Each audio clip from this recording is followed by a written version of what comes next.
Bonjour et bienvenue. Aujourd'hui, on va plonger dans le secret d'un maquillage soigné digne d'une professionnelle. Nous allons partir de la toute première étape à la touche finale. Que tu sois débutante ou que tu as juste envie d'affiner tes techniques, ce tutoriel est fait pour toi. Je vais te montrer comment obtenir un teint impeccable, des yeux simples mais efficaces.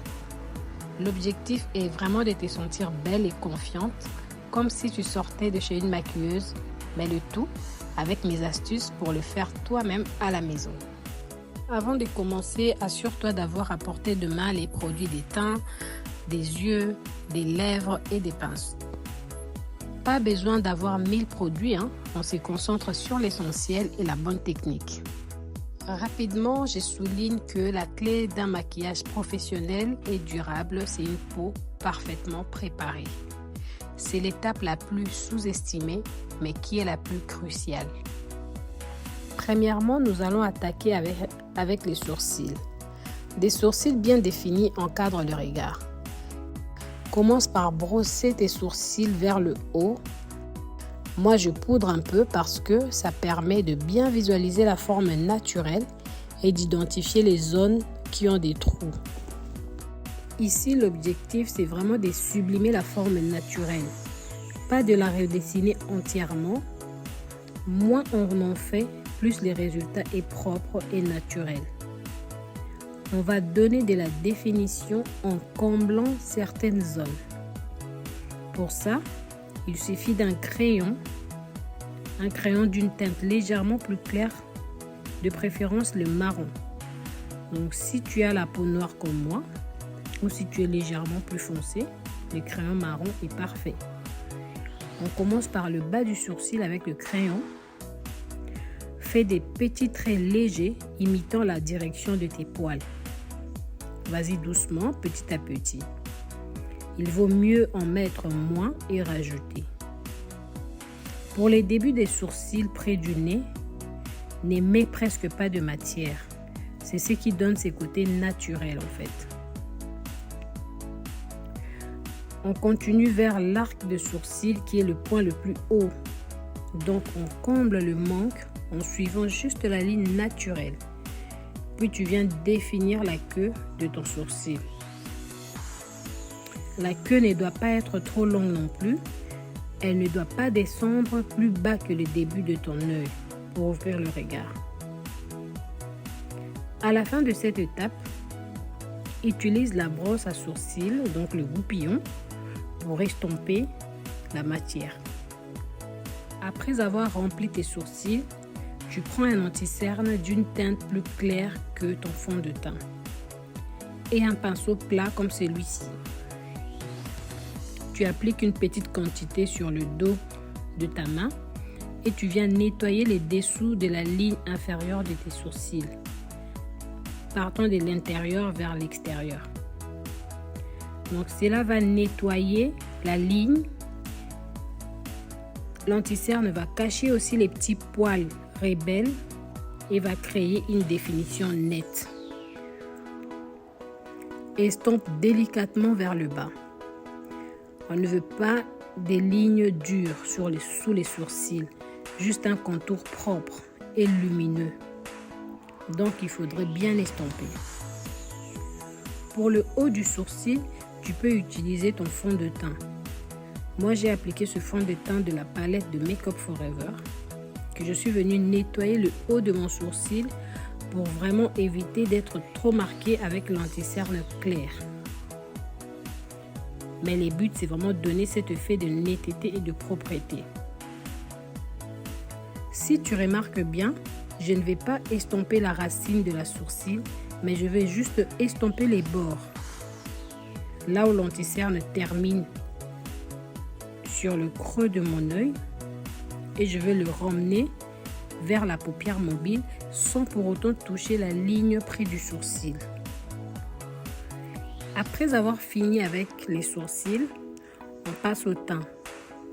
Pour l'application parfaite de notre fond de teint, notre meilleur ami sera la fameuse Beauty Blender. Assure-toi d'avoir une base de maquillage, ce qu'on appelle le primer.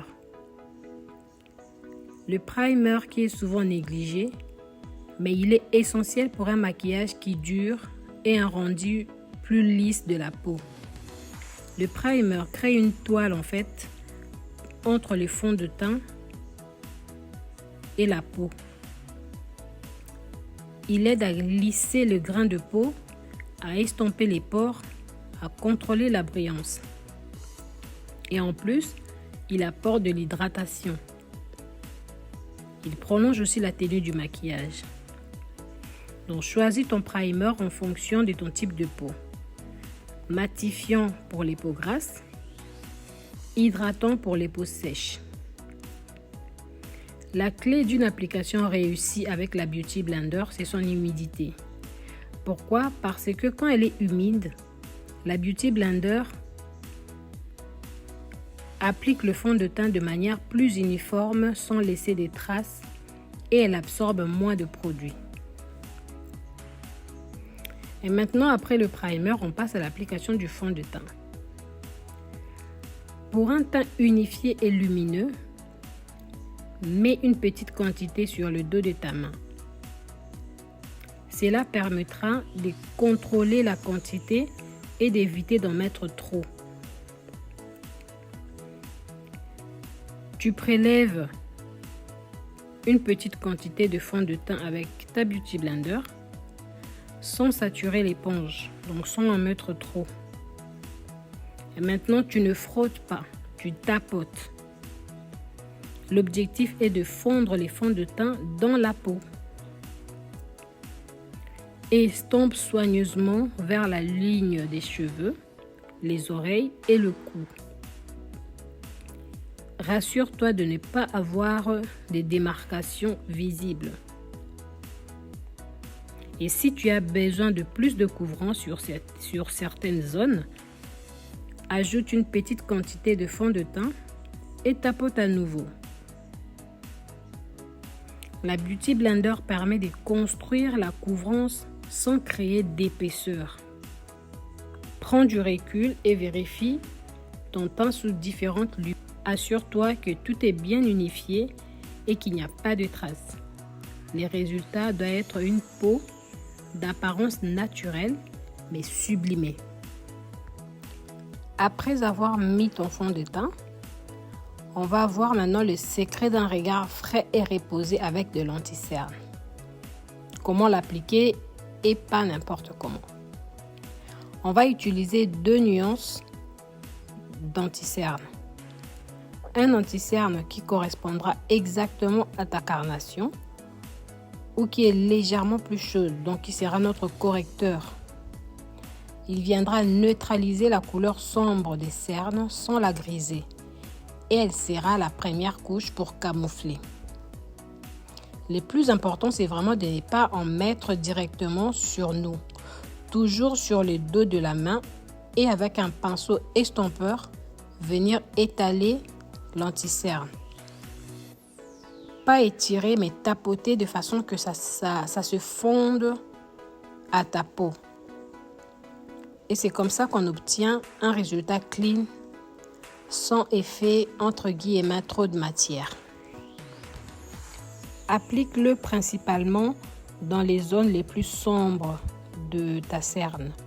Généralement, c'est dans les coins internes de l'œil et dans les creux sous l'œil, là où le cerne est le plus marqué. Et puis estompe délicatement en tapotant. Ne frotte pas parce que cela va déplacer le produit. Ensuite, avec un anti-cerne illuminateur, un anti-cerne d'1 à 2 teintes plus claires que ta carnation. Cet anti-cerne va apporter la lumière sous l'œil et donner cet effet coup de frais.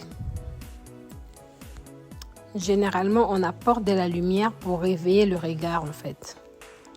Donc, tu prends encore une petite quantité et tu l'appliques stratégiquement.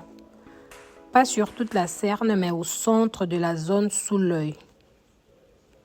Tu peux mettre une petite touche sur le menton, le front, l'arête du nez et bien estomper. Ensuite, estompe les bords pour le fondre au fond de teint sans pour autant trop estomper les dessous de l'œil. Après avoir unifié les teints avec le fond de teint et l'anti-cerne, on passe au bronzer et au blush. Les bronzers n'est pas là pour donner l'air d'avoir passé une semaine aux Caraïbes, mais pour créer une ombre naturelle. Pour la teinte, il doit être juste 1 ou 2 teintes plus foncées que ta peau. Moi ici, j'utilise le bronzer de chez Fenty. Commence par les creux des joues. Imagine une ligne allant du haut de ton oreille vers le point de ta bouche. Ne descends pas trop bas. Arrête-toi à peu près à la moitié de ta joue. Estompe-le vers le haut, vers les tempes. C'est ce qui va créer l'ombre naturelle sous la pommette et il viendra affiner le visage. Ensuite, pour le front, pour créer un effet coup de soleil naturel, donc tu appliques le bronzer le long de la ligne des cheveux et tu l'estampes vers les tempes, un peu dans les creux des pommettes pour lier les tout. Et au niveau de la mâchoire, si tu veux affiner ta mâchoire, applique une fine couche de bronzer juste sous l'os de la mâchoire et tu l'estampes vers le cou. Cela va créer une ombre qui va définir cette zone. Et ensuite, pour affiner le nez discrètement, prends un petit pinceau estompeur et un peu de bronzer et applique une ligne fine et douce de chaque côté de l'arête du nez, en partant du début du sourcil jusqu'à la pointe de ton nez. Estompe ensuite avec des mouvements de va-et-vient pour fondre la couleur. Après ça, on va apporter de la fraîcheur et de la bonne mine avec le blush.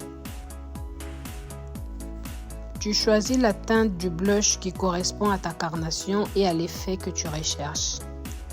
Donc tu prélèves une petite quantité avec un pinceau et tu retires l'excédent. L'endroit idéal, c'est la partie la plus bombée de la joue.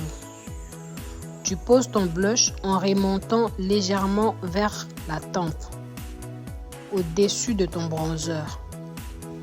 Estompe bien le blush pour qu'il se fonde avec le bronzer et le fond de teint. Le but, c'est vraiment de créer un dégradé harmonieux. Donc, tu as ta zone de lumière sous l'œil, tu as ton blush et ensuite tu as ton bronzer. Après avoir fait tout ça, on fixe. Donc, avec ta houppette, tu prélèves une petite quantité de poudre libre et tu viens tapoter légèrement l'excédent sur le dos de ta main. Pour poudrer les dessus des yeux, c'est très important d'être légère. Prends une petite quantité de poudre avec la pointe de la houppette et tu tapotes délicatement sur la zone où tu as appliqué l'anti-cerne. Pour la zone T, applique la poudre par des pressions légères. Tu tapotes la poudre sur la peau pour fixer et absorber l'excès de sébum. Là, du coup, je poudre aussi mes sourcils que j'ai fait en amont pour vraiment retirer cet excès de sébum par-dessus et matifier l'anti-cerne que j'avais mis pour délimiter mon sourcil. Et puis, je viens faire le baking. Les baking, c'est-à-dire je viens poser une grande quantité de la poudre libre sur la zone des lumières. Ça va permettre de bien lisser cette zone et ça servira aussi pour protéger la chute des fards. Après ça, tu vas poudrer les produits crème que tu as mis avant sans les faire bouger. Tu commences par fixer le bronzer crème. Tu respectes bien la zone que tu as mis ton bronzer, c'est-à-dire au creux des joues, les tempes et la mâchoire. Tu les fais par des petites pressions. Tu ne frottes pas, mais tu tapotes la poudre sur les produits crème pour le fixer. Et on fixe la couleur du blush pour qu'il garde sa fraîcheur toute la journée. Une fois que les produits crème sont fixés, je prends un pinceau comme celui-ci pour balayer délicatement l'ensemble de mon visage pour retirer tout excès de poudre et harmoniser les textures. En faisant ça, ça va donner encore un fini plus doux et naturel.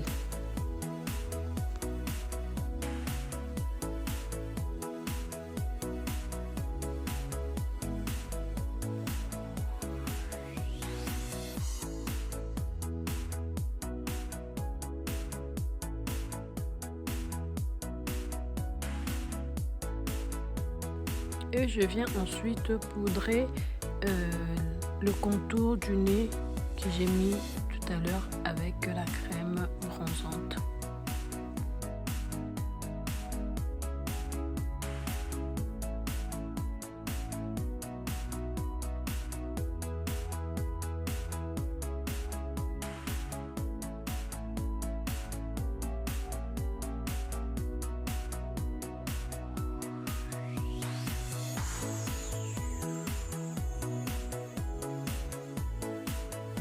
Je viens ressortir ensuite de la lumière avec la poudre sur l'arête du nez.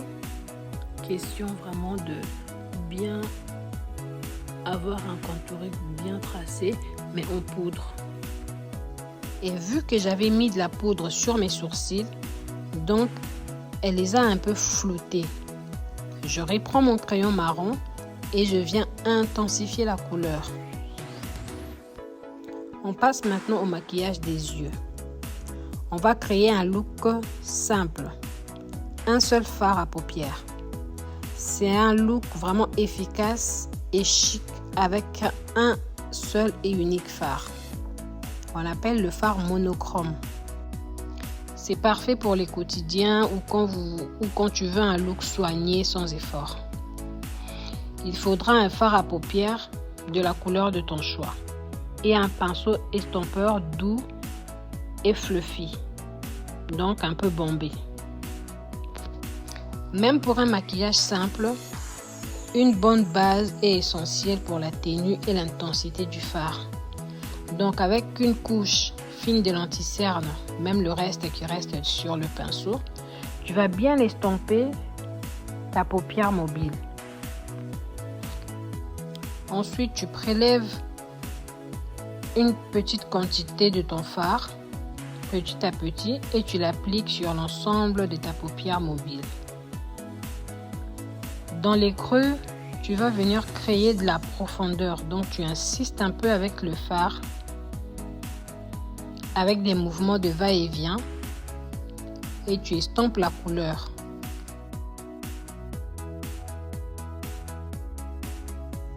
Pour un look plus complet, tu vas utiliser un fard noir ou marron foncé pour intensifier le regard. Donc à l'aide d'un pinceau plat, je viens prélever un tout petit peu de fard noir et je viens l'appliquer délicatement sur le long de la ligne de mon cil supérieur, en partant du coin interne au coin externe. Donc je viens créer genre un eyeliner mais fumé. Tu estompes doucement cette ligne avec un pinceau et ça va juste donner une définition sans alourdir le regard comme un eyeliner. Ensuite, pour finaliser le look, tu ajoutes un crayon noir ou un crayon de la couleur de ton choix sur les cils inférieurs. Moi, j'ai utilisé le noir et avec le pinceau plat que j'ai utilisé pour le fard noir, je viens matifier le crayon pour plus de tenue. Ensuite, je termine avec le mascara pour ouvrir le regard et voilà. Donc, tu as un maquillage des yeux simple, élégant et efficace avec un seul fard. On passe ensuite aux lèvres. Donc, pour ça, le crayon est l'outil magique pour venir définir tes lèvres et créer un effet de volume. On prend une teinte proche de la couleur naturelle de tes lèvres. Commence par l'arc de Cupidon, c'est-à-dire les petits V au-dessus des lèvres pour les définir. Tu fais la même chose au centre des lèvres inférieures. Tu relis ensuite les commissures et tu suis la ligne, les contours naturels de tes lèvres. Ensuite, avec un gloss transparent ou légèrement teinté, tu l'appliques au centre de tes lèvres supérieures et inférieures. Tu pinces délicatement tes lèvres une fois que le gloss est appliqué pour bien répartir le gloss et faire adhérer les crayons. Voilà, le maquillage est complet. Et même pour faire tenir toute la journée et même la soirée, et pour enlever cet effet poudré, tu vas utiliser les sprays fixateurs. Ici, moi, j'utilise juste de l'eau thermale qui va fixer tous les produits ensemble et donner un fini plus naturel. Et ça va se fusionner à la peau comme si le maquillage faisait partie de ma peau en fait. Et voilà, nous y sommes.